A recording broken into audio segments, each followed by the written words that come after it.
बिस्मिल्लाहिर्रहमानिर्रहीम, अस्सलाम वालेकुम नाज़रीन, आप देख रहे हैं प्रोग्राम द लास्ट आवर। मैं हूं यासिर रशीद और स्टूडियो मेरे साथ मौजूद हैं सीनियर तज्ज़ियाकार राना मोहम्मद अजीम साहब। नाज़रीन, अब तो घबरा के ये कहते हैं कि मर जाएंगे, मर के भी चैन न पाया तो किधर जाएंगे।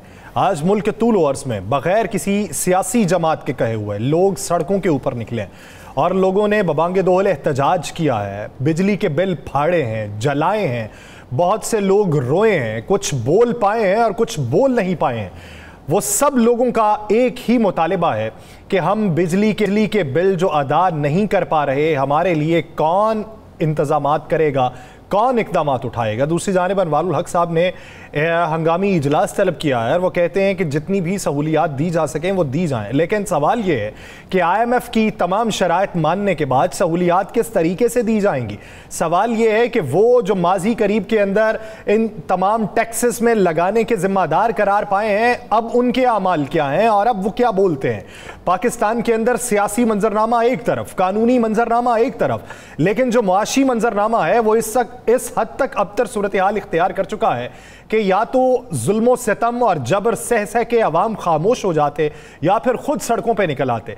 इस बार जो अवाम सड़कों के ऊपर निकले हैं, इसके पीछे कोई भी सियासी जमात नहीं है, इसके पीछे अवाम की भूख है, अवाम की प्यास है, अवाम की इफलास है, अवाम की मफलूकुल हाली है। वो जिस हद तक कर्ब में मुब्तला हैं उसका इदराक शायद उसी को ही है जिसके ऊपर बीत रही है। अवाम की क्या राय है वो भी जरा मुलाहिजा कर लीजिए। हमारी 15,000 रुपया सैलरी है, टैक्सी ड्राइवर है हम। बिल हमारा 22,000 रुपया इस बार आ गया, 18,000 रुपया पिछला बिल था। 2 पखे चलते हैं, एक फ्रिज है और एक मोटर है बस। एक बंदे की 20,000 30,000 सैलरी है, तो वो 20,000 30,000 सैलरी में घर का राशन मुकम्मल करे, घर में गैस का बिल अदा करे, दूसरी जरूरियात पूरा करे या बिजली का बिल जमा करवाए। बिल आ गया 12,000 रुपया, मैं किधर से जाऊँ, बच्चे पालूं, गरीब आदमी क्या करे, बच्चों को भूखे सवारे हैं, किधर जाए हम, ना दूध है, ना चीनी है, ना आटे के पैसे हैं। मेरी 15,000 तनख्वाह है जी, 150 यूनिट का जो बिल है ना जी, वो 10,000 बिल आ गया है। हम अब अपने बच्चों को पालें, बिल पे करें, किधर जाएं। 200 यूनिट जो है ये इस्तेमाल किए हैं और 11,000 रुपया बिल आ गया है। इतना इन्होंने जुल्म किया है कि फिरौनों का तो हमने नाम सुना था, इन्होंने उनको भी क्रॉस कर दिया है। 200 यूनिट का बिल 10,000 रुपया आया है। मेरी तनख्वाह जो है वो 15,000 रुपये सारी है, जिसमें 10,000 रुपये मैं जनाब बिल को दूँ। 2,000 रुपये एक बच्चे की फीस है, 2,000 एक बच्चे की फीस है। हमने कमाना क्या है, खाना क्या है, हमें तो समझ नहीं आई। इस गवर्नमेंट ने फिर 5 रुपये 40 पैसे बिजली का बिल बढ़ा दिया। मैंने अभी पैसे ले आके बिल भराया 10,000 रुपया, वो कर्जे चढ़ गया मेरे सर पर। मैं खाऊंगा पीऊंगा, बच्चे कैसे पालूंगा मैं। गरीब की तो पहले कमर टूट गई है, इतनी महंगाई हो गई है। दूसरी कीमत ये डाल दी है कि बिजली ऊपर और भी महंगी कर। दुकान पे आए तब लाइट नहीं, घर जाए तब लाइट नहीं, बिजली के रेट इतने बढ़ा दिए इन्होंने, समझ में ही नहीं आ रहा है। 5.5 रुपए जो बिजली बढ़ी है, हर चीज पर यानी कि इजाफा होगा, फिर वो आटा हो, चीनी हो, XYZ कुछ भी हो। हमारा क्वार्टर है छोटा, 60,000 रुपये बिल है। 8,000 बिल हम किधर से देगा भाई। एक्स्ट्रा बिल लग के आ रहे हैं, उस ऊपर टैक्स इतने ज्यादा डाल दिए इन्होंने। हिम्मत ही नहीं है हम बच्चों को पढ़ाएं, फीसें दें, सब्जी लेके आए, क्या करें। ये 16 महीने में ये चोर आए थे ना, ये चोर ये काम कर गए हैं, चाहते हैं इस मुल्क से ही निकल जाएं। कहाँ से बिल जमा कराएं। 20,000 मेरा बिल आया है, 185 यूनिट जले हैं। शहबाज शरीफ साहब वो बड़ा कहते थे कि अगर मुझे अपने ये कपड़े भी बेचने पड़े तो मैं ये हर चीज जरूरियात पूरी करूंगा। जैसे उन्होंने एक एग्जाम्पल दी थी आटे की। अब हमारे वो साहब वज़ीर आज़म साहब किधर हैं, जो लंदन में बैठे सुकून से, उसको कोई एहसास नहीं है। तनख्वाह मेरी 25,000, प्राइवेट काम करता हूँ मैं, किराया का मकान है मेरा, बिल मेरा 19,400 रुपये। बिल भरें या किराया दें, मकान खाली करना पड़ेगा। सुबह का निकला हूँ, 300-400 रुपया कमाया है, अब घर का किराया है, दूसरा माह होने वाला है। आज 25-26 तारीख होगी, कल तक वो निकालने भी आ जाएगा। अब तो इतने हालात खराब हो गए हैं कि दिल करता है कि किसी टाइम में खुद को कुछ कर लूँ, कहीं ना कहीं रिक्शा मार दूँ। अपने बच्चों को जब जाके देखता हूँ तो दिल करता है कि इनको कुछ खिला दूँ, अपने बच्चे बेच दूं, खुद को कुछ कर लूं, समझ नहीं आता कि क्या करूं। ये सूरत हाल है पाकिस्तान के इस वक्त मौजूदा आवाम की, और आवाम सोचने समझने से कासिर हैं कि जाएं तो किधर जाएं, ज़रिया मौश बढ़ाएं तो किस तरीके से बढ़ाएं। इस बारे भी बात की जाएगी, सियासी मंजरनामे भी बात की जाएगी। पाकिस्तान पीपल्स पार्टी के सीनियर रहनुमा फैसल करीम कुंडी साहब हमारे साथ मौजूद हैं। कुंडी साहब, बहुत शुक्रिया आपके वक्त का। कुंडी साहब, ये एक अलग मामला कि इलेक्शन वक्त पे होंगे या नहीं होंगे, आपकी डिमांड क्या है, लेकिन इस वक्त जो अवामी मुतालिबात हैं, ये जितने बिजली के बिल्स बढ़े हैं, PDM की हुकूमत में इस पे टैक्सेस लगे हैं, ये बारे गिरा किसके कंधों पे होगा? निगरान हुकूमत पे डालेंगे या इसका जो नतीजा है उसे खुद भी भुगतने को आप तैयार हैं? बिस्मिल्लाहिर्रहमानिर्रहीम। देखें, इस मुल्क में बिल्कुल इकोनॉमिकल क्राइसिस हैं और इकोनॉमिकल क्राइसिस कोई 16 महीनों में नहीं वो हो गया, 16 महीने। उससे पहले भी एक हुकूमत थी जिन्होंने MF के साथ डील की और उसको उसने ऑर्डर नहीं किया। फिर हुकूमत आई, बिल्कुल PDM और इत्यादि जमातों की हुकूमत आई, उसका हम हिस्सा थे। और अब निगरान हुकूमत जो है वो चल रही। हमने जो है देखें 2 चीज़ें थी, या इस मुल्क को हम डिफॉल्ट करते या मुश्किल फैसले लेते। डेफिनेटली हमने मुश्किल फैसले लिए, लेकिन इस चीज़ को जो है ठीक करने के लिए, इकनॉमिकल क्राइसिस को दूर करने के लिए मैं समझता हूँ कि इस मुल्क में एक चार्टर ऑफ इकोनॉमी की ज़रूरत है तमाम सियासी जमातों के दरमियान, ताकि इस मुल्क का जो मसला हल किया जाए। बिल्कुल मैं इससे एग्री करता हूँ कि इस वक्त जो लोगों का सूरत हाल है बिजली के बिलों के हवाले से बड़ी गंभीर सूरत हाल है। लोग जो है इस वक्त बगैर लीडरशिप के रोडों पे निकले हुए हैं और वो बर्दाश्त से बाहर हों। तो पॉलिटिकल लीडरशिप को बैठकर इस मसले का जो है वो हल निकालना पड़ेगा। और तमाम पॉलिटिकल लीडरशिप, ये नहीं कि एक पॉलिटिकल लीडरशिप, तमाम पॉलिटिकल लीडरशिप को बैठकर एक चार्टर साइन करना पड़ेगा और इस मुल्क को जो है ऐसे बहरान से निकालना पड़ेगा। बिस्मिल्लाहिर्रहमानिर्रहीम, अस्सलातु वस्सलामु अलैका या सय्यदी या रसूल अल्लाह, अस्सलातु वस्सलामु अलैका या सय्यदी या हबीब अल्लाह। फैसल करीम गुन्नी साहब, आपने दुरुस्त कहा कि तमाम सियासी जमातों का इसका हल निकालना चाहिए। आपकी सियासी जमात पाकिस्तान में बैठ के सियासत कर रही है। आपके साबिक वज़ीर आला की सारी सियासी जमात जो है बैरून मुल्क बैठ के सियासत कर रही है। ना उनको पता है कि यहाँ पे लोग रोडों पे क्या हो रहा है। आपको तो पता है, आपने दुरुस्त कहा कि आपको पता है हर चीज़ का। उनको ना पता है, ना उनका कोई शख्स जो है वो इस पर बोलना चाह रहा है, बल्कि आबक शेर अली ने कहा जी टैक्स ख़त्म होना चाहिए। तो फिर मुझे बता दें किस तरह चार्टर ऑफ इकोनॉमी होगा, किस तरह ये सारा कुछ होगा? नहीं देखें, मैं तो पीपल्स पार्टी की डेफिनेटली बात करूंगा, बाकी पार्टी के तर्जुमान अपनी बात करेंगे, लेकिन मैं इस जो है उस पर बात इसलिए करूँ इकोनॉमी पे, क्योंकि चार्टर ऑफ इकोनॉमी या इस मुल्क के मसाइल का हल जो है वो तमाम सियासी जमातों को निकालना पड़ेगा। मैं नहीं समझता हूँ कि एक जमात जो है उस चीज़ का, लेकिन हमें सबको बैठना पड़ेगा और फिर इस चीज़ का जो है मसले का हल निकालना पड़ेगा, क्योंकि ये एक दिन का मसला नहीं है, ये सालों साल इस मसले को जो है उसमें कुछ वक्त लगेगा, क्योंकि इस मुल्क को जो है वो इस क्राइसिस से निकालने के लिए ये चीज़ें होंगी। और इसी का वाहिद मैं समझता हूँ कि एक जल्द अज जल्द इलेक्शन, एक नई पार्लियामेंट आए, एक नई हुकूमत है जो इस मुल्क को आगे लेकर चले, जो भी कानून साजी जो चीज़ भी होती है वो। जहाँ तक बाहर बैठे लीडरशिप है या अंदर यहाँ मौजूद हैं, ये तो आवाम ने फैसला करना है। जब आवाम में जब सियासी जमातें जाएंगी, जब हम भी जाएंगे, बाकी जमातें भी जाएंगी, उसका फैसला फिर आवाम ने करना है। खुनी साहब, आप समझते हैं कि अवाम में जाने के लिए कोई बयानिया इस वक्त मौजूद है जो बगैर लीडरशिप सड़कों के ऊपर है, वो किसी जमात के कहने के ऊपर नहीं है? एक कौन सा ऐसा मौजूदा सूरत हाल के अंदर फौरी रिलीफ हो सकता है जो उन्हें दिया जा सके? क्योंकि अवाम के तो बस से बाहर चीज़ है, वो तो 1 महीना उनका गुजरता हुआ दिखाई नहीं दे रहा और आप देर पा फैसलों की बात कर रहे हैं। मैं बिल्कुल इस चीज़ का, हर चीज़ का हल होता है। जब 2008 में इस मुल्क में पाकिस्तान पीपल्स पार्टी हुकूमत दी गई थी तो उस वक्त कैसी हुकूमत थी? एक डिक्टेटर ने बारूद से भरा हुआ पाकिस्तान दिया था, एक खुदकुश धमाकों वाला पाकिस्तान दिया था, एक टारगेट किलिंग वाला पाकिस्तान दिया था, और हमें बताया गया था कि दहशतगर्द जो है वो बिल्कुल इस्लामाबाद पे चढ़ दौड़ेंगे। सुवात में पाकिस्तान का झंडा नहीं लहराया जा रहा था। सब मसाइल थे, हम बैठे, हमने उन मसाइल का सदेबाब किया। आप देखें, हमने लोगों को उसका रोजगार दिया, लोगों की तनख्वाहें बढ़ाई, उनकी पेंशन में इजाफा किया, उन मुलाजमीन को बहाल किया जिनको माजी में निकाला गया, जॉब्स दी। फ्लड के बावजूद भी, ऑपरेशंस के बावजूद भी, जो कि हमारे जो है ट्राइबल एरिया में ऑपरेशन हो रहे थे, स्वात ऑपरेशन के बावजूद भी उन लोगों को नकल मकान नहीं हुई, उनको दोबारा वापस बहाल किया। मसाइल के हल हैं पॉलिटिकल पार्टीज के पास। हम जब आएंगे उनके मसाइल के हल। फैसल करीम गुंडी साहब, कोई शक नहीं उस वक्त आपने किया, वो थे दहशतगर्द, उनका हमें पता था, उनके ताने बाने कहाँ मिलते हैं वो हमें पता था, वो पूरी कौम जानती थी। कौम आपके साथ खड़ी थी, शहादतों की सूरत में, आपके साथ इत्तेहाद की सूरत में। अब तो हर शख्स जो है वो उससे ज़्यादा मर गया है। बिजली महंगी, पेट्रोल महंगा, चावल महंगे, आटा महंगा, कौन सी चीज़ जो सस्ती है? अब तो गरीब दहशतगर्दी से नहीं, हुकूमत गर्दी से मर रहा है। हुकूमत की महंगाई की गर्दी से मर रहा है ना। आपकी बात बिल्कुल दुरुस्त है। आपको याद होगा उस वक्त भी हमारी इत्तेहादी हुकूमत थी और इसहाक डार साहब हमारे जो है फाइनेंस मिनिस्टर थे, और वो बहुत जल्द हमें फाइनेंस मिनिस्टर और ये इत्तेहादी जमात में छोड़ गई थी कि पाकिस्तान किसी वक्त दिवालिया हो जाएगा और ये खुद नहीं चलने वाला। हमने 5 साल मुल्क चलाया, हमने लोगों को सहूलियात दी। दहशतगर्दी बिल्कुल थी, तमाम लोगों की, सिक्योरिटी फोर्सेस की, पुलिस की, नौजवानों की, आवाम की, सिविल सोसाइटी की कुर्बानियों के बावजूद अमन आया, लेकिन बाकी मईशत की सूरत हाल भी थी। और उसको भी हमने संभाला दिया। और इस चीज़ का जो है बिल्कुल हर मसले का हल होता है, ये नहीं है कि हर मसले का हल नहीं होता, मसले के हल होते हैं और इंशाल्लाह हमें मायूस नहीं होना चाहिए, मसाइल के हल है और इंशाल्लाह मसाइल। अच्छा, आप हल क्या तजवीज़ करेंगे जब तक इलेक्शन की तारीख कॉल नहीं हो जाती? अभी मौजूदा सूरत हाल में कोई एक दो तबकात नहीं हैं कि जिनके ये मसाइल हों। आज के दिन अगर आपने टेलीविज़न स्क्रीन के ऊपर देखा हो, शहर शहर मुजाहरे हुए हैं, बिजली के बिल जलाए गए हैं, वो कहते हैं कि हमारी औकात से बाहर है, हम माजी करीब के अंदर जो बेचना था बेच बूझ के बिल दे चुके, अब नहीं दिए जाते। ये जो सिविल नाफरमानी का आगाज़ हो गया, ये महीना गुजारने के लिए पाकिस्तान पीपल्स पार्टी निगरान हुकूमत को मशवरा क्या देगी? देखिए, बिल्कुल बिजली महंगी हुई है और बिल्कुल टीवी पे मुख्तलिफ शहरों में आप एहतजाज मैंने भी कल भी देखा है, आज भी नज़र आ रहा है, जो कि बहुत ही अलार्मिंग सिचुएशन है।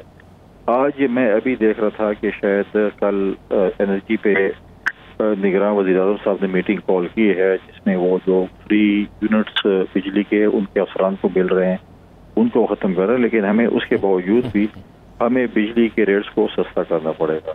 हमें बिजली के जो है चीज़ों को जो है वो जो चीज़ भी है, मतलब जिस चीज़ पे भी हम वो करें हमें देखना पड़ेगा कि हम बिजली सस्ती कैसे कर सकते हैं। पहली बात तो ये है कि हम बिजली क्या मुहैया भी कर रहे हैं। इधर जो है मुख्तलिफ इलाकों में, अर्बन एरिया में तो नहीं होगी, लेकिन रूरल एरिया में 16-16, 18-18 घंटे लोड शेडिंग के बावजूद भी वही बिल आते हैं। इसको भी हम देखना पड़ेगा कि कोताही कहाँ पर है और हमें इस पर स्ट्रिक्ट एक्शन लेने पड़ेंगे।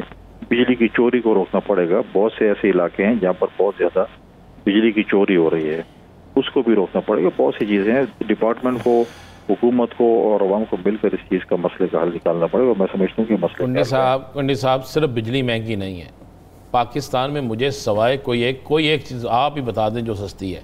पेट्रोल महंगा, डॉलर कहाँ चला गया, हर चीज़ कहाँ चलेगी, किस किस चीज़ को सस्ता करेंगे? अवाम तो बेचारी बिल्कुल बेबस हो गई है। मैंने लोगों को सड़कों पे मांगते हुए देखा। सड़कों पे चौराहों पे जाएं जहां एक वकील नज़र नहीं आता था, अब वहां पे दर्जनों लोग मांग रहे हैं। वो सफ़ेद पोश वो लोग मांग रहे हैं जिनका चेहरा कभी किसी ने नहीं देखा था। तो ये जिम्मेदारी तो हुकूमत की होती है ना।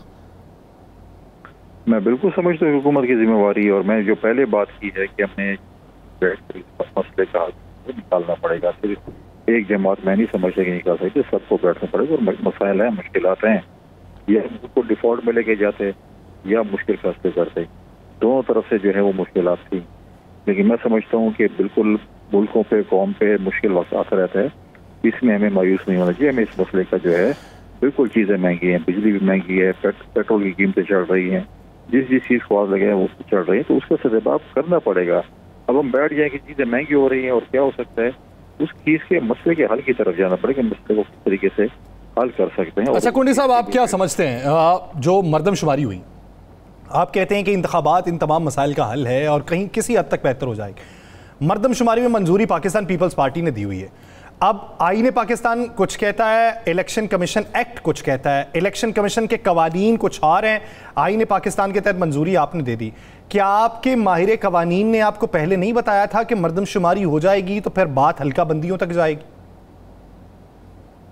देखिए, कुछ ना कुछ मसले का हल जो है, जो इस वक्त मसले हैं उसका हल कुछ ना कुछ इलेक्शन में इसलिए है कि जब आपकी पार्लियामेंट आएगी, आपकी न्यू हुकूमत आएगी, आप कानूनसाजी कर सकेंगे। किसी मुल्क के साथ जब आप डायलॉग्स करेंगे तो एक इलेक्टेड हुकूमत जब करेगी तो वो एक मैं समझता हूँ कि दूसरे तरीके से बातचीत होगी बनस्पत कि आप निगरान हुकूमत के साथ बातचीत करें।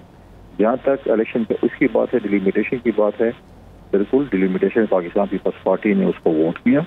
डिलिमिटेशन का जो है उसमें अगर आप सीटें बढ़ाते हैं तो वो कॉन्स्टिट्यूशन में है। मुझे कॉन्स्टिट्यूशन का एक पैरा पता था जिसमें लिखा हुआ है कि 90 दिन में इलेक्शन नहीं होंगे और पहले डिलिमिटेशन होगी और हल्का बंदी होगी। तो आइन में बिल्कुल सीटें बढ़ाने के लिए जिक्र है, लेकिन चाहिए नहीं है कि आप डिलिमिटेशन करें। और मैं समझता हूँ कि इस वक्त जो है इलेक्शन कमीशन को डेट देनी चाहिए 90 डेज में इलेक्शन के लिए। और ये जो एक्ट ऑफ जो इलेक्शन, या तो फिर आप कर लें 90 डेज के अंदर अंदर ही मामला भी खत्म कर लें, या फिर इलेक्शन के बाद भी आप कर सकते हैं, क्योंकि आप सीटें तो नहीं बढ़ा रहे हैं, आपने सिर्फ जो है उसकी बाउंड्रीज को जो है आगे पीछे कर दें, बाकी तो कुछ नहीं करना। लिहाजा मैं नहीं समझता कि सियासी जमातों को इलेक्शन से भागना चाहिए, अवाम को फेस करना चाहिए। फैसल करीम कुंडी साहब, आज ताज हैदर साहब ने आपके पीपल्स पार्टी की जो है, आज उन्होंने कहा कि मुस्लिम लीग नून आपसे बेवफाई कर गई है और कहा आपसे कुछ और था और कर कुछ और गई है। मैं नहीं समझता कि बेवफाई या क्या होता है। हैदर साहब का अपना एक पॉइंट है, बेवफाई इसमें क्या उन्होंने कहा या क्या नहीं कहा। आप देखें कि आइन क्या कहता है और इलेक्शन एक्ट क्या कहता है। आइन को फॉलो करना है, आइन कहता है कि 90 डेज में इलेक्शन कराना है, हमने आइन को फॉलो करने की 90 डेज। लेकिन नैयर बुखारी साहब ये कहते हैं कि आइन के अंदर कहीं नहीं लिखा कि मर्दमशुमारी के बाद हल्का बंदियां भी होंगी। बिल्कुल है, मैंने वही पहले बात आपको कही है कि आइन के कहीं नहीं लिखा।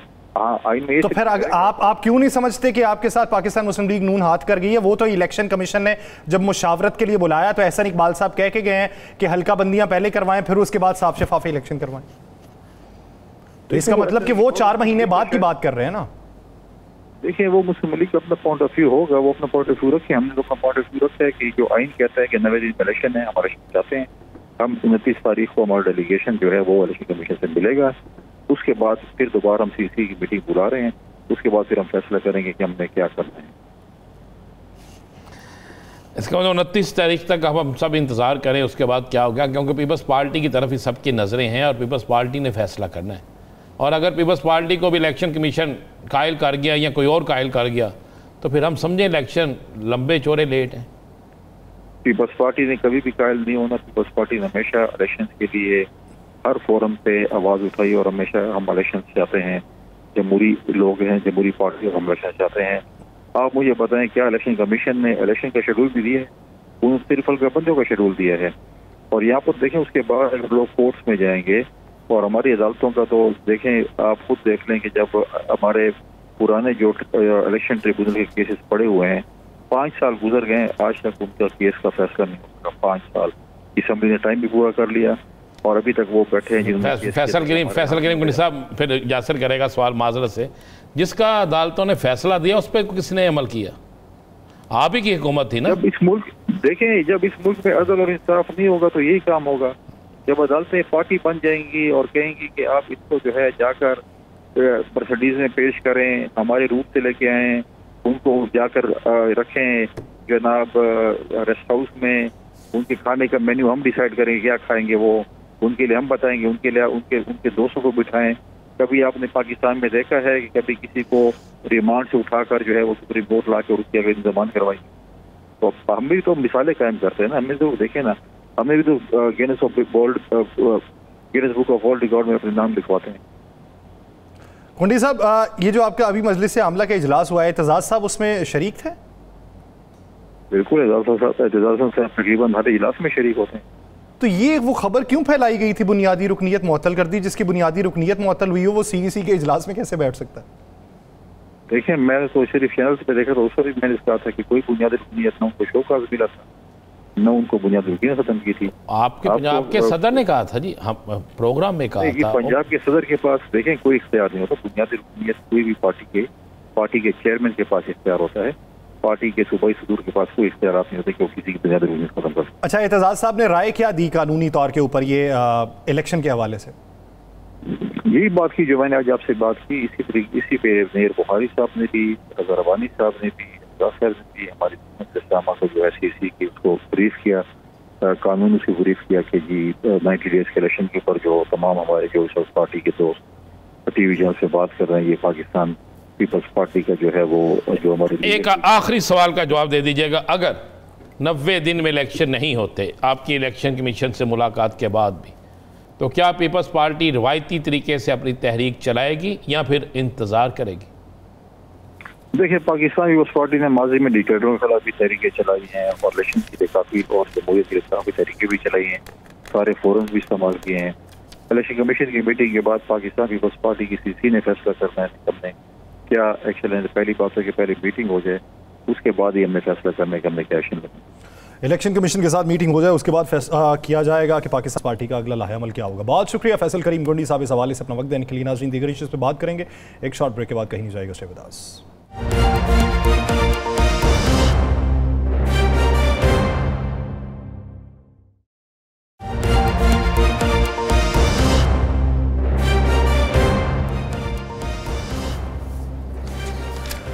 ब्रेक के बाद खुश आमदीद नाज़रीन। पाकिस्तान के अंदर जितने केसेस इस वक्त चल रहे हैं और जो केसेस वाया सेशन अदालत Islamabad high court, Islamabad high court से सुप्रीम कोर्ट, अब कहीं पे भी फैसला दिखाई नहीं दे रहा है। इस्लामाबाद हाई कोर्ट के फैसले का इंतजार सुप्रीम कोर्ट कर रही है।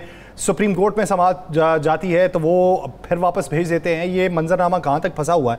और सेशन कोर्ट के एडिशनल सेशन जज को OSD बना देना, क्या उनकी दरख्वास्त के ऊपर उन्हें OSD बनाया गया या फिर कंडक्ट की खिलाफ वर्जी यकीनी हो चुकी थी, इसका इदराक हो चुका था, शवाहिद मौजूद थे और उसके बाद उन्हें OSD बनाया गया? केसेस का मुस्तकबिल क्या होगा, इस बारे में बात करने के लिए chairman executive committee Pakistan bar council Hasan Raza Pasha साहब हमारे साथ मौजूद हैं। पाशा साहब, बहुत शुक्रिया आपका। पाशा साहब, सबसे पहले तो हुमायूं दिलावर साहब के OSD बनाए जाने से बात करते हैं। क्या समझते हैं कि chief justice Islamabad high court ने उनकी दरख्वास्त के ऊपर एक्शन लेके उन्हें OSD बनाया है या फिर वो केस से मुंसलिक इंतजामी कार्रवाई? मेरा ख्याल है कि केस से मुंसलिक इंतजामी कार्रवाई शायद ना हो। उसकी वजह यह है कि अभी तक तो एपेलेट कोर्ट का कोई वर्डिक्ट आया नहीं है और ना ही उन्होंने कोई ऐसी फाइंडिंग दी है कि इसने गलत फैसला किया है। ये अलबत्ता इसमें ज़्यादा मुझे लग रहा है वजन कि हुमायूं दिलावर ने खुद ही एप्लीकेशन दी होगी मौजूदा हालात को देखते हुए। आपको याद होगा कि जब ये फैसला करने के बाद UK गए तो वहाँ भी एक दो जगह पे इनको जो है वो शर्मिंदगी का वो सामना करना पड़ा। कुछ ऐसे नारेबाजी भी हुई और गाली गलोच भी हुई जो कि हमने सोशल मीडिया पे भी देखा और आपके चैनल पे भी देखा। तो ये ज्यादा इसमें वजन है कि उन्होंने खुद एप्लीकेशन दे के वक्ती तौर पे OSD बनने को तरजीह दी। हसन रजा पाशा साहब, मैं चूँकि हम सीखना चाहते हैं, आपसे जानना चाहते हैं, बड़े सीनियर तरीन आप वकील भी हैं और बड़े अहम ओहदे पर भी हैं, चीफ सेक्रेटरी कमेटी के हैं, चेयरमैन हैं, ये तो बता दें क्या कभी पाकिस्तान में कोई और भी ऐसा फ़ैसला है जो 12 बजे कहा जाए और 12:30 बजे 30 सफ़ात पर मुश्तमिल फ़ैसला तैयार भी और सुना भी दिया जाए और जारी भी कर दिया जाए? अगर एक स्टेप में आगे जाऊँ राना साहब, जी, तो पाकिस्तान में कोई और ऐसा भी फैसला नहीं है कि किसी ने मुल्ज़म को पूछा गया हो कि आप शहादत सफाई देना चाहते हो और मुल्ज़म कहे कि जी मैं देना चाहता हूँ और आप उसको कहें कि अपनी लिस्ट दे दें विटनेसेस की, और वो जब लिस्ट दे तो आप कहें जी कि ये तो इररेलेवेंट है और उसका आपकी सफाई जो है वो आप ख़त्म करके आप फैसला सुना दें। ये भी नहीं देखा हमने। बिल्कुल ऐसे। तो फिर हम इसे क्या कहें? दबाव, प्रेशर, हुक्म या इंसाफ का कत्ल? इसको दबाव या हुक्म छोड़ फिलहाल इंसाफ का कत्ल कहें, क्योंकि एक और बात भी चल रही है। एक हल्का 2 दिनों से एक और बात कर रहा है, शायद आप तक ना पहुंची हो। वो ये है कि तोशाखाना वाला केस तो अपनी शहादतों की वजह से मजबूत केस था, लेकिन हुमायूं दिलावर साहब ने PTI के चेयरमैन को फायदा पहुंचाने के लिए ये ऐसे लूप होल्ड रखे, ऐसे प्रोसीजर जो है वो टैक्स में लेकर आए ताकि उनको अब एपेलेट स्टेज पे बेनिफिट मिले। क्योंकि ये यानी आप ये चाह रहे हैं कि वो जो कंपेन दुश्मन है PTI के तौर पे चल रही है वो मोहसिन PTI के तौर पे चलनी चाहिए? सर आप देखिए, एक बात मैंने जो इससे पहले आपके सवाल का जवाब दिया कि हमने ऐसा कोई केस नहीं देखा कि शहादत सफाई का मौका दिए बगैर आप उसको फारग कर दे और इररेलेवेंट डिक्लेयर कर दे, जबकि शहादत उनकी आई नहीं है। तो ये चीज ऐसी है जो क्योरेबल नहीं है, जो कम अज कम उनकी साइड से जज साहब के हवाले से कोई मुझे नहीं नजर आ रहा कि कोई डिफरेंस। यानी फिर आप ये समझ रहे, हम ये समझ लें कि पीर वाले दिन ये जो मुजरिम वाला स्टेटस है वो मुल्जिम में तब्दील हो जाएगा? अब मुझे ये लगता है कि इस्लामाबाद हाई कोर्ट जो है उनके पास पूरा इख्तियार है एपेलेट फोरम के तौर पे कि वो इसको रिमांड कर सकते हैं, इसको बरी कर सकते हैं।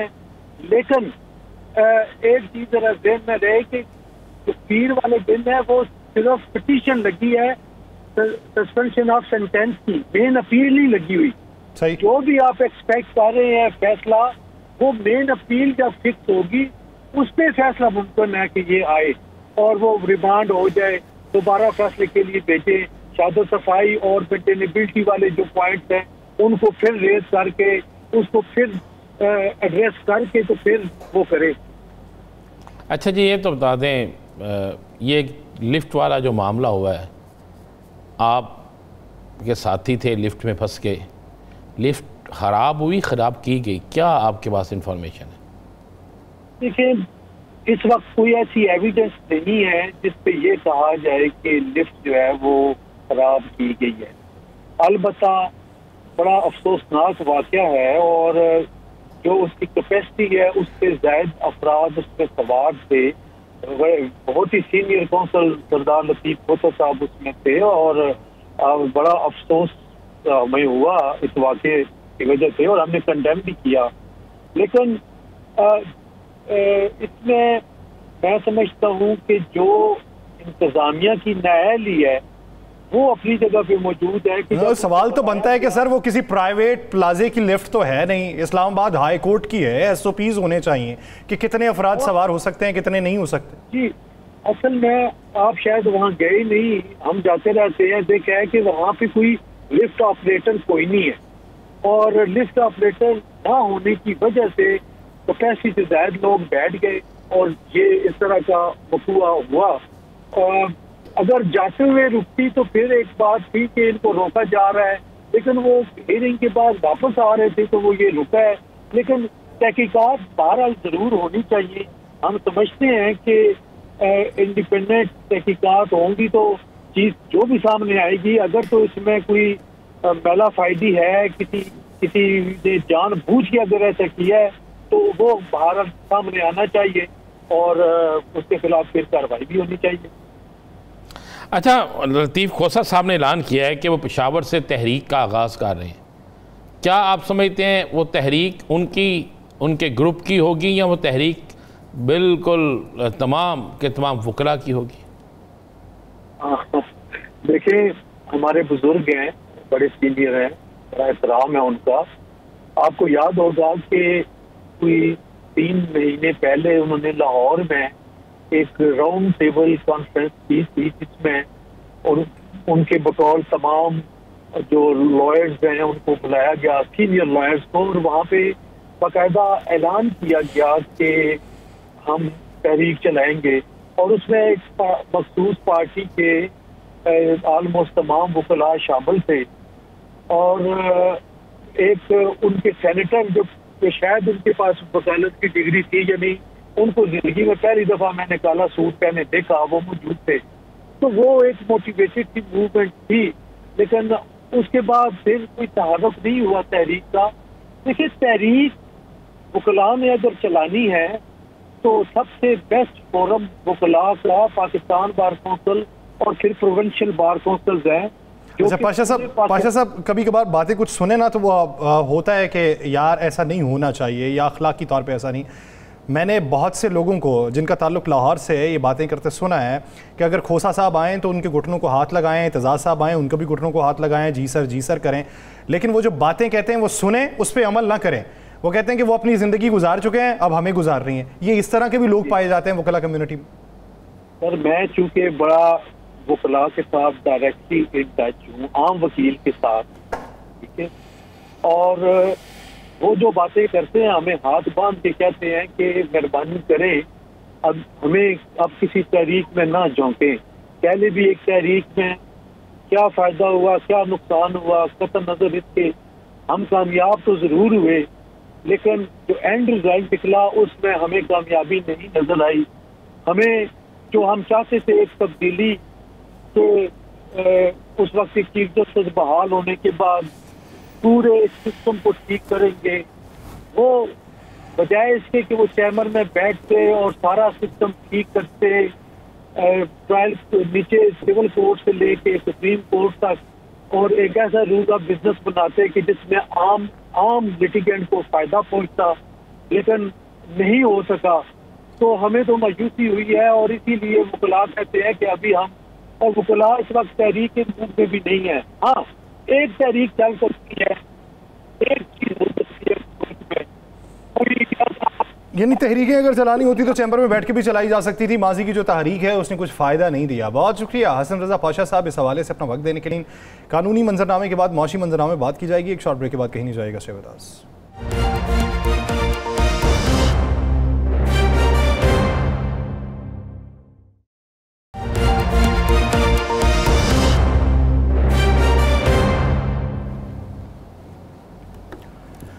ब्रेक के बाद खुशामदीद नाज़रीन। पाकिस्तान के कानूनी मंजरनामे पे भी हम बात कर चुके हैं, सियासी मंजरनामे पे बेबहा बातें हो चुकी हैं, लेकिन मुआशी मंजरनामा जो इफरीत की सूरत में फैलता ही चला जा रहा है, जिसने पाकिस्तान के हर शोबा ज़िंदगी से ताल्लुक़ रखने वाले अफराद को मुतासिर किया है।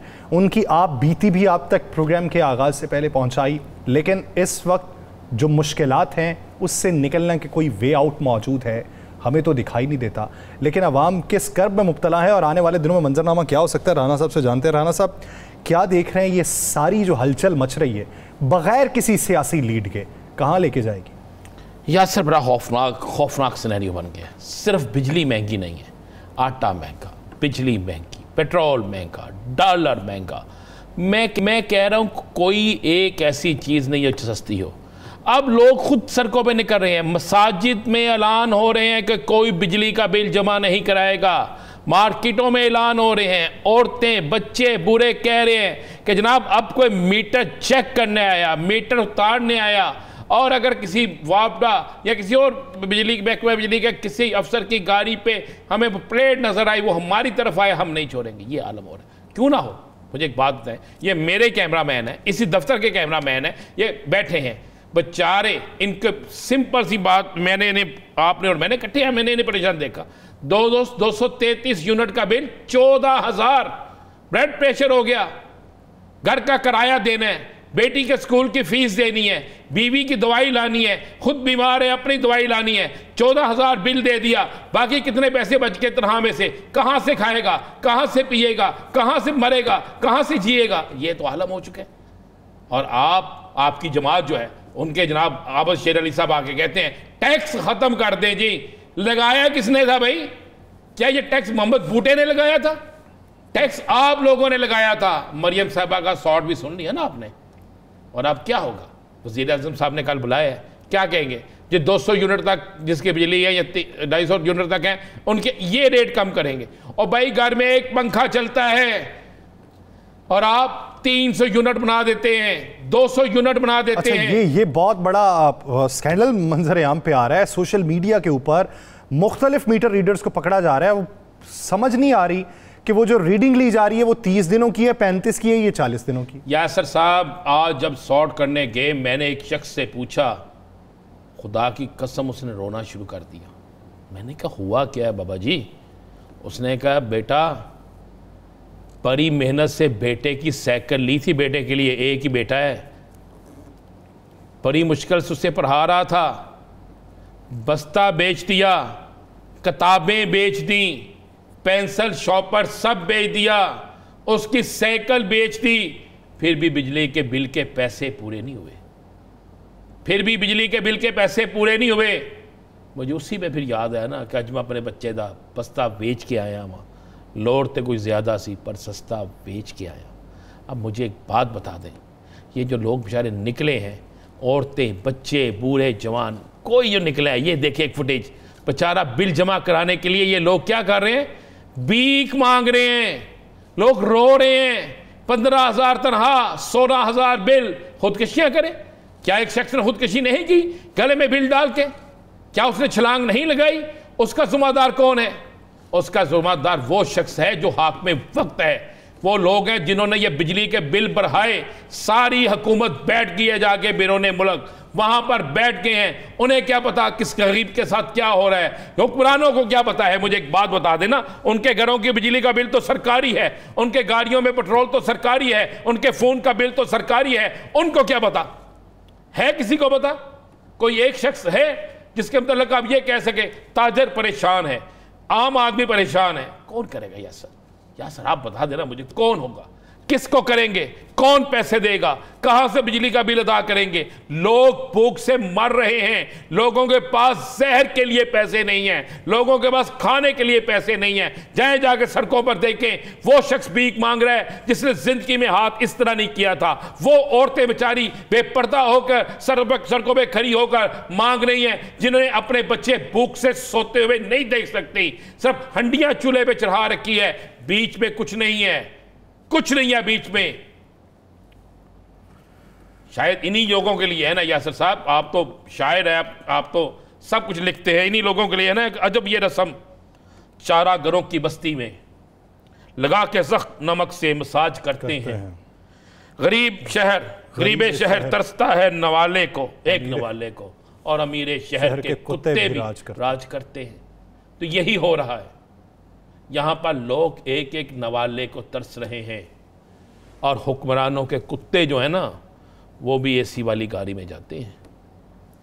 भाई ड्रामा नया क्या शुरू होना है मैं आपको बताता हूँ। पता है 2 माह बाद सर्दियों का सीज़न शुरू होगा, बिजली की खपत कम हो जाएगी, कहेंगे जनाब हमने रेट कम कर रहे हैं, हम फलां कर रहे हैं। लेकिन इस 2 माह में जितनी अमवात होंगी, जितने लोग भूख से मरेंगे, जितनों के बच्चे स्कूल जाना छोड़ देंगे, जितने के बच्चों की किताबें बिक जाएंगी, जितने लोग जो हैं वो अपने घरों का जेवर बेच देंगे, घर का सामान बेच देंगे, उसका जिम्मेदार कौन होगा? कोई एक है जो जिम्मेदार होगा? लेकिन यहां पर बस सिर्फ और सिर्फ सियासत है। लगा दें इल्जाम, लगा दें, सुबह अनाउंस कर दें कि जनाब ये भी चेयरमैन पीटीआई का कसूर है। लगा दे इल्जाम कि जनाब डॉलर भी उसने महंगा किया है। लगा दे इल्जाम जनाब ये सारा कुछ उसी की वजह से महंगा हुआ है। और भाई अगर उसी की वजह से महंगा हुआ है, तुम क्या लेने आए थे? 1.5 साल तुमने यहां पे क्या किया है? तुम लोगों ने यहां पे क्या आम आदमी को दिया है? ना ओनर, मिल ओनर वो भी बेचारा रो रहा है, आम आदमी वो भी रो रहा है, मजदूर भी रो रहा है, और गरीब भी रो रहा है, अमीर भी रो रहा है। खुश कौन है? सियासतदान। खुश वो है जिसने सोना खरीदना है, खुश वो है जिसके पास डॉलर है। मुझे बताएं ना जरा, एक हफ्ते से ज्यादा हो गया 4 इंक्वायरियां शुरू हुए, अनाउंस हुआ था ना, पकड़ा है 4 इंक्वायरियों में किसी को, किसी बैंक वाले को पकड़ा है जिसने अरबों रुपए कमा लिए थे इन डॉलर्स की आड़ में। पकड़ा किसी ऐसे शख्स को जिसने मोटरवे पे जमीनें 2 नंबर तरीके से काट ली थी। पकड़ा किसी ऐसे शख्स को जिसने दीगर मामलात में आटे में 2 नंबरी की थी। क्या पकड़ा गया कोई? सिर्फ सियासी बयान, सिर्फ आवाम को एक दिलासा, और कल फिर दिलासा देंगे आप, परसों फिर दिलासा देंगे आप, रोजाना यही काम करेंगे। वो मेरे दोस्त हैं आमिर चौधरी, उनका शेर है, वो कहते हैं कि कभी हम माँ बाप की आंख का तारा होते थे, लेकिन हमारे अब जो बच्चे हैं ना, ये जो उनकी ज़रूरियात पूरी नहीं होती, उसके ऊपर वो लिखते हैं कि तरदे तरदे डुब गए हैं, केड़ी दलदल खुब गए हैं, माँ दी अख दा चानन बन के बाला अगे रुल गए। दुरुस्त लिखा उसने। मुझे बताएं, अब जब बच्चा ये कहता है ना, अब हम ये नहीं कह सकते, जब घर जाते हैं ना तो बच्चा कहता है कि पापा मेरे टीचर ने ये मुझे लिख के दिया है कि ये बुक्स, ये बस्ता फट गया है, ये नया बस्ता लाना है। पापा ये मेरे शूज़ फट गए हैं, मेरे पाँव में दर्द होती है, ये मेरा यूनिफॉर्म 5 जगह से फट चुका है, अब इसको सी के भी ख़त्म हो गया है, पापा नया ला दो। तो उस वक़्त आँख में आंसू आते हैं, उस वक़्त इंसान जीते जी मर जाता है कि अल्लाह मैं किस मुल्क में रह रहा हूँ। आप बार बार कहते हैं ना, ये आके अभी कुंडी साहब कह रहे थे पाकिस्तान डिफ़ॉल्ट नहीं हुआ, शुक्र अल्हम्दुलिल्लाह, और ये डिफ़ॉल्ट होगा भी नहीं क्योंकि हमने पूरी दुनिया के तो पैसे दे रहे हैं, हमको किसने डिफ़ॉल्ट करना है। लेकिन ये पाकिस्तान की कौम को डिफ़ॉल्ट करके, इस कौम को ऐसा डिफ़ॉल्ट कर गए हैं कि जिसके इंतहा कोई नहीं है। कोई एक शख्स ऐसा है जो मकरूस नहीं है, मासवाए सियासतदानों के, मासवाए उन अमीर लोगों के जो पाकिस्तान से बाहर जिनकी जायदाद है, उनके अलावा क्या कोई एक शख्स है जो मकरूस नहीं है। सोशल मीडिया के ऊपर मेरे पैसे से ये बैठते हैं एसी वाली गाड़ी में, मेरे टैक्स से, ये आपके टैक्स से, इस कैमरामैन के टैक्स से, बाहर खड़े आम आदमी के टैक्स से, इस चैनल के ओनर के टैक्स से, हर बंदे के टैक्स से ये बैठते हैं एसी वाली गाड़ियों में, ये सफ़र करते हैं बाहर का, ये ऐलान करते हैं बड़े बड़े, लेकिन मैं तो कहता हूँ कि काश ये हमारे घर जला दें और शायद फिर उसी वजह से पैसे भी। वो सोशल मीडिया के ऊपर चल रहा है कि ये जो आवाम कह रहे हैं कि फलां साहब ये बिजली के बिलों का नोटिस लें, वो तो हज़ारों बिजली के यूनिट जो हैं वो फ्री लेते हैं, उनका दिमाग ख़राब है, वो नोटिस लेंगे। वो कोई भी नोटिस नहीं लेगा। मैंने तो वज़ीर-ए-आज़म साहब की तकरीर सुनकर मुझे हैरान की हुई कि क्या हुआ जनाब, ये हुआ चेक करें, क्या हुआ नहीं ये हुआ, चेक करें कि डॉलर कहाँ पे चला गया, चेक करें आज बग़ैर क़यादत के, आज बग़ैर किसी सियासी जमात के मसाजिद में क्या ऐलान हो रहा है, चेक करें आज गरीब का बच्चा स्कूल जाने से रह गया है, चेक करें आज कितने घरों का चूल्हा बंद हो गया है, चेक करें आज कितने लोग भूख से मर रहे हैं, चेक करें आज कितने लोगों ने खुदकशी की कोशिश की है, चेक करें किस तरह माँ अपने बच्चों को मारकर अपनी ज़िंदगी का खात्मा कर रही है। सर चेक करें आप कितने लोग जिन्होंने कभी हाथ अल्लाह के अलावा किसी के आगे नहीं फैलाया था, अब वो सड़कों पे खड़े होके हाथ फैला रहे हैं। चेक करें जहाँ पे फ्री लंगर खाने हैं, अब वहाँ पे लाइनें कितनी लंबी हैं, चेक करें आप। लेकिन वो आप ये भी तो देखिए कि लंगर खानों में कितनी कमी वाक़ई हो चुकी। सब वाक़या इसलिए हो चुकी, बेचारे एक आदमी 20 लोगों का खाना बांटता था, आपने महंगा इतना कर दिया वो 5 का नहीं बांट सकता, शायद अब उसके अपने घर का खाना पूरा ना हो, लेकिन फिर भी सलूट है उन लोगों को जो ये काम कर रहे हैं। और वहाँ पे लंबी लंबी लाइनें देखें, लेकिन क्या फ़र्क पड़ेगा, किसको हम सुना रहे हैं, हम पागल हैं या सर ये सारे। बल्कि मुझे गुजारिश करनी है उन तमाम अपने मोज़िस एंकर से कि जनाब महंगाई अब भी है, जनाब भूख अब भी है, जनाब अब भी चीज़ें महंगी हैं। आइए हम और आप तो एक फ़र्ज़ अदा करें ना, हम झंझोरें ज़मीर को, हम झंझोरें उन लोगों को जो इसे सस्ता कर सकते हैं, जो आवाम के मामलात दुरुस्त कर सकते हैं। लेकिन फिर क्या कह सकते हैं, मेरा ख्याल है अब उस तरफ चलते हैं। ये जो हड़ताल हो रही है परसों, या सर क्या समझते हैं, एक तरफ अवामी सूरत हाल है, एक तरफ वो इंतज़ामी सूरत हाल है, एक तरफ ये अंजुमन ताजरान वाला मामला है, ये कारोबार के औकात कार भी आ चुके हैं आज कि कितनी दुकानें कब तक खुली रहेंगी, कौन सी कैटेगरी खुली रहेगी, कौन सी बंद हो जाएगी, रात 10 बजे के बाद कारोबार नहीं होगा, बिजली बचाओ मुहिम चलेगी 11 बजे के बाद नहीं, कुछ सेक्टर्स ऐसे हैं जहाँ पे 10 बजे है और फिर दिन भी उस पे है ना, पहले 3 दिन 10 बजे, अगले 3 दिन 11 बजे। कुछ को उससे इस्तिस्ना दिया गया है कि ये जो पंक्चर्स वाली दुकानें, मेडिकल स्टोर्स हैं वो खुले रह सकते हैं, बाकी सब कुछ। मेडिकल स्टोर तो इसलिए खुले रहने हैं कि आज जिसने खुदकशी करनी है वहाँ से गोली खरीद ले। जो ब्लड प्रेशर का मरीज़ है, जो मर रहा है इस भूख अफलास और इस खौफनाक बिलों की वजह से, वो बेचारा गोली ले ले। जिसके घर में बीमारी है इस गुर्बत की वजह से वो चला जाए। मेरा ख्याल है हमारे साथ कोई ताजर रहनुमा है नहीं, रब्ता किया जा रहा है, लेकिन अभी रब्ता बहाल अगर होता है तो उनको भी शामिल करेंगे। लेकिन आप क्या समझते हैं कि ये जो ताजरान भी अगर सब कुछ बंद कर देंगे, एक माशी मफलूकुल हाली है और फिर कारोबार का पहिया जो हल्का चल रहा है वो चाहे उल्टा ही घूम रहा है वो भी रुक जाएगा, तो फिर क्या होगा? बात यह है कि ये जो पहिया हल्का चल रहा है ना, ये मज़ीद हल्का हो जाएगा। ये पहिया मुझे बंद होता नजर आ रहा है। आप मुझे एक बात बता दें, गर्मियों के दिनों में जब शदीद गर्मी हो, लोग रात के वक्त निकलते हैं, अगर बचा खचा किसी के पास कोई पैसे हैं, कोई शादी ब्याह या किसी और बच्चे के कपड़ों को या किसी चीज़ के लिए लेने, तो जब आप पाबंदी लगा रहे हैं कि जनाब आप 10 बजे के बाद दुकानें बंद हो जाएं, बिजली बचानी है, बिजली बचानी है, किसके लिए बचानी है, किसके लिए बचानी है? आपने तो कौम को ख़त्म कर दिया है। आप बिजली दे कहाँ रहे थे? आपने तो बिजली महंगी इतनी कर दी है कि अब तो लोग डरते हुए बिजली जलाते नहीं, अब तो लोग डरते हुए पंखा नहीं चलाते। अब जिस घर में 3 पंखे चलते थे वो एक पंखे के नीचे सारे बैठ जाते हैं। जिस घर में 4 लाइटें थी उस घर में 1 लाइट चलती है। जिस घर में एसी था अगर वो अफोर्ड करता है तो शायद वो चला ले, जो अफोर्ड नहीं करता 70% लोग तो अफोर्ड नहीं करते, वो तो एसी भी बंद कर दे। आपकी बिजली तो वैसे ही बच गई है। और कारोबार तो चलने दें और कुछ लोगों को रोज़गार तो आने दें। क्यों लोगों को बेरोज़गार कर रहे हैं? क्यों लोगों को आप बिल्कुल मुफलस कर रहे हैं? क्यों लोगों को आपने इस स्टेज पर पहुंचा दिया है कि ना उनके पास पैसा है, ना उनके पास कोई चीज़ है, कारोबार आप नहीं चलने दे रहे। आप उनको सहूलतें आप कोई नहीं लेने दे रहे, आप उनको सस्ती बिजली नहीं दे सकते, सस्ता आटा नहीं दे सकते, सस्ती तालीम नहीं दे सकते, सस्ती अद्वियात नहीं दे सकते, तो कम अज़ कम उनका कारोबार तो करने दें। अद्वियात की बात करते हैं, आज ही रेट में इजाफा हुआ। भैया मैं तो हार्ट पेशेंट हूँ यासर साहब, मेरी मेडिसन जो 3000 में आती थी वो 16000 को पहुँच गई है। 16000। मैंने कल अपनी बेगम के लिए, बीवी के लिए, डॉक्टर साहब ने मुझे लिख के दिया, प्रोफेसर ऑफ मेडिसिन, उन्होंने कहा ये 5 इंजेक्शन लगवाएं, इनकी तबीयत फिर ठीक होगी। तबीयत बड़ी ख़राब थी। पता है कि इंजेक्शन कितने का लिया? वो मैंने पूछा जी ये इंजेक्शन मिल जाएगा यहाँ से? उन्होंने कहा जी फ़लाँ जगह से मिलेगा। मैं बड़ी मारूफ एक फार्मेसी पे गया तो वहाँ से वो 56,000 में मिला। एक इंजेक्शन 56,000 में। मैंने पूछा जनाब ये क्या वजह?